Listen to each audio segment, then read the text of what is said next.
Oh, howdy all, grab yourselves a beer. It is time for some Path of Exile economic discussion. Today, I wanted to ask the question, why are Exalted Orbs so cheap this league compared to recent leagues? So reactions to the graph that I'm showing at the moment might vary. If you played Path of Exile years and years ago, let's say around the time of the Nemesis League, and you're coming back after a 5-year break, you might be thinking, why on earth are Exalted Orbs more than 70 Chaos now? If your first league was Blight, on the other hand, you might be thinking, why on earth are they nowhere near 170 Chaos? So there's 4 key points that I think have changed the economy since Blight. I won't explain why they're so much more than they were in Nemesis. There's a couple of key things that were added, particularly in the Forsaken Masters expansion, that created a lot more uses for Exalted Orbs.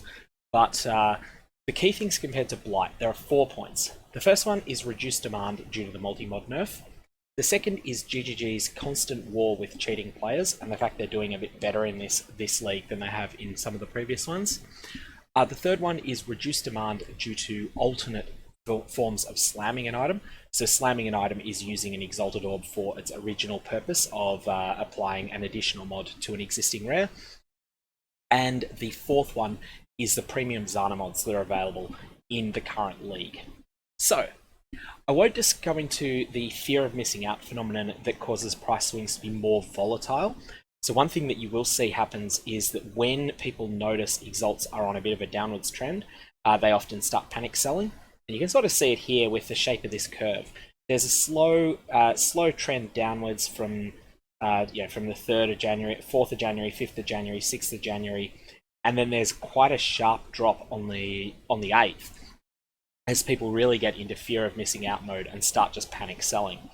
Likewise, there's a panic buy-up that takes place here between Boxing Day and the 27th, which is again a case of people just going, okay, time to just make these transactions now because otherwise I'll miss the opportunity.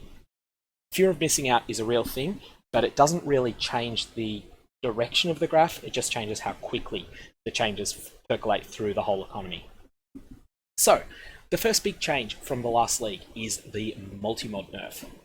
So in previous leagues, the special craft, this item can have multiple crafted modifiers, meant that essentially vendors could sell you a Starforge tier unique item.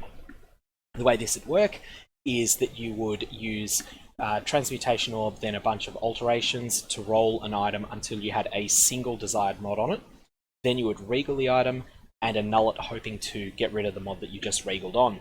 Once you've done that, you would apply Multimod for 2 exalts, and then you would apply a bunch of the top tier crafted mods. And essentially this is like a build your own unique item, and because most of the best bench crafts cost an Exalted Orb each, and the Multimod one costs 2, essentially this was a vendor purchase of unique items for a bunch of Exalted Orbs. Now in 3.9, this mod was nerfed to can have up to 3 crafted modifiers, which actually means this item can have this mod plus 2 additional crafted mods. This means that now, for multi-modding to be worthwhile, the item needs to have 3 mods already on it, and those 3 mods need to be fairly good. Because there's a higher bar to going into setting up a multi-mod, people are now crafting things using different methods and only using multi-mod when it's appropriate, rather than it just being the default best way to craft gear.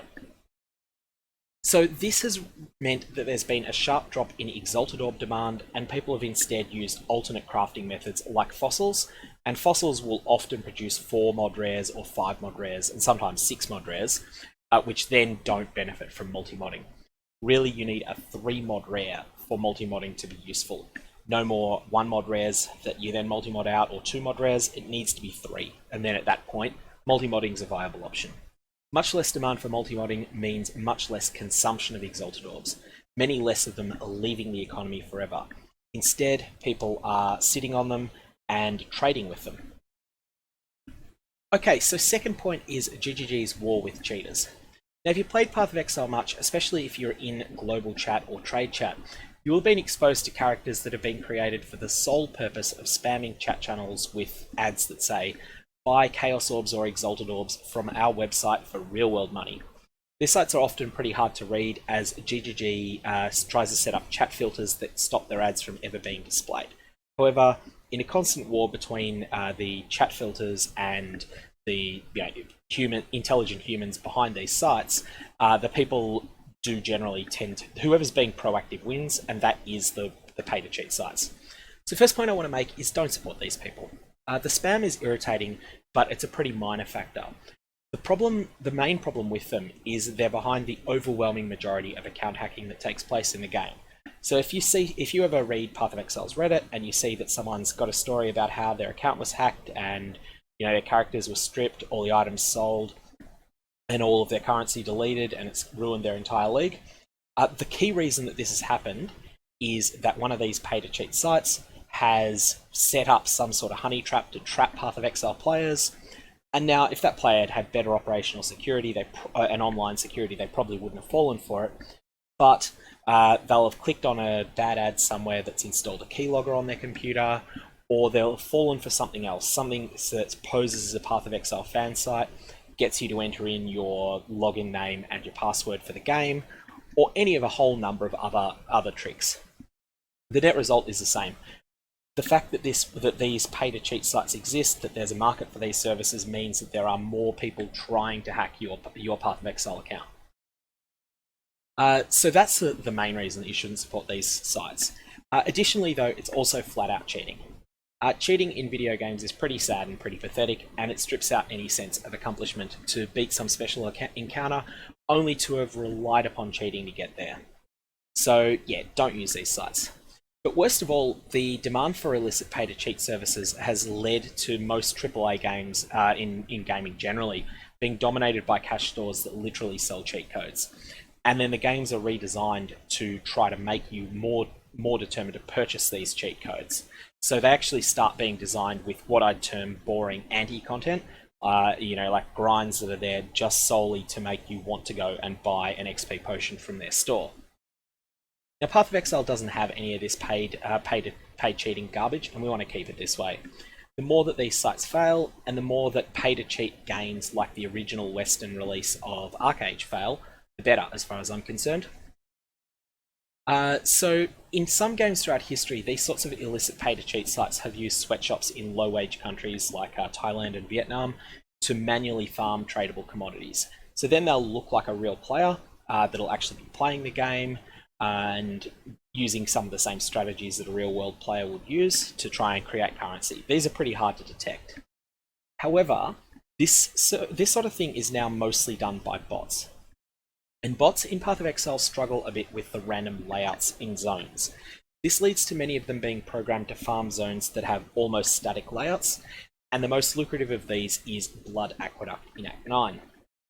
So as a result of this, bot cheaters choose to generally farm chaos recipes, raw currency, and humility divination cards in Act 9. Now they can evade notice from other players quite easily, because a lot of real players actually choose to farm the Aqueduct too. And there's lots of low-end PCs that are capable of running Path of Exile very cheaply, and so bot farms can run 20 or even 50 on one internet connection without looking suspicious. Reason for this, 50 accounts on one IP address could actually be a lot of legitimate places, like a university's computer lab, or an internet cafe, or some other business that has a lot of computers that for some reason has all of them playing Path of Exile at once. So this means that bot cheats can scale up a lot. There can be a lot of bot cheats playing at any one time, even if there's only a very small number of actual humans overseeing them. This gets to the point where they become significant net producers of Chaos Orbs in the economy. They pump a lot of pure Chaos Orbs out into the economy by virtue of doing the Chaos recipe, whilst they're only rarely getting Exalt drops. Exalted Orbs can drop in Act 9 in zones like the Blood Aqueduct. In fact, they can drop as soon as you hit monster level 35 zones. But Exalted Orbs are just so staggeringly rare that you will almost never see one created this way. Whereas pretty much every run through the Blood Aqueduct will give you enough pieces of the Chaos recipe to probably run about maybe 1.25 unidentified Chaos Orb recipes on average. So that's going to create a lot of Chaos Orbs and pump them into the economy. Now these bot cheats don't consume much currency at all. So this means that they only have a trivial increase on Exalted Orb supply, but a massive increase in Chaos Orb supply game-wide, and this leads to increases to the Chaos to Exalt ratio. However, this league, another YouTuber who's more into the Path of Exile economy than me, and this is Path of Math, is quite interesting, worth following. He regularly monitors the forums of the bot cheaters, and he reports that there's been 2 big ban waves that have happened. Now, these bans happen in a wave to maximize effect. Once GGG develop a diagnostic tool that can catch a specific cheat bot, they don't just instantly turn it on and start banning people. They run the tool for a while to make a big list of people to ban. Then they hit all of them at once. And the benefit of doing it this way is that then they don't give time for the bot cheaters to edit their bot, to fix up whatever security flaw GGG has been able to use to detect them. Now, I researched the pay-to-cheat sites a bit when making this video, and they mostly advertise Exalted Orbs specifically. The bots trade up their chaos that they loot into exalts and sometimes mirrors, and then the cheat sites sell those for real-world money. So when a ban wave happens, the cheaters lose a lot of accounts, but they still want to be able to fill orders. In the short term, they do this from pre-stocked exalts, but they can't generate new Chaos Orbs for a while, and this means that they just stop buying exalts for a period. And this means the market adjusts towards where it might be if the cheat sides did not exist. And so Path of Math's hypothesis is that probably on the 28th of December, there was a considerable ban wave, and this caused this fall in the Chaos to Exalt ratio. And then on the 3rd or 4th of January, there was another one, which precipitated this crash here. So, then the bot gets fixed, and the cycle sort of starts to repeat. Now, what's new about this league? Because this has been a factor for several leagues now. 2 big ban waves is more than has usually happened this early in a league, and this has suppressed the amount of Chaos Orbs in circulation in the economy. Now, it is too early to say if GGG is actually winning the war against these pay-to-cheat sites and their armies of bot networks, or if they've just won a few battles. But it seems to be that they've had more of an impact than usual. So the third point that I want to raise is the new alternate ways to slam. And when I say slam, I mean using an Exalted Orb for its stated purpose of adding a new mod to a rare item. So this league has introduced the Hunter's Exalted Orb, the Warlord's Exalted Orb, the Redeemer's Exalted Orb, and the Crusader's Exalted Orb. Now, when you generate a rare item with a Chaos Orb, an Identify Scroll, an Alchemy Orb, or a Fossil, it's believed, and I will state this is not proven, but it does seem to be right, that there is a 1 in 12 chance to hit a 6 mod item, a 1 in 4 chance to hit a 5 mod, and a 2 in 3 chance to hit a 4 mod.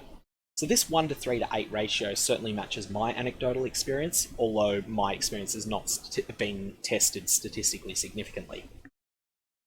A 6 mod rare that has desirable mods is already finished. You don't want Exalted Orbs for it.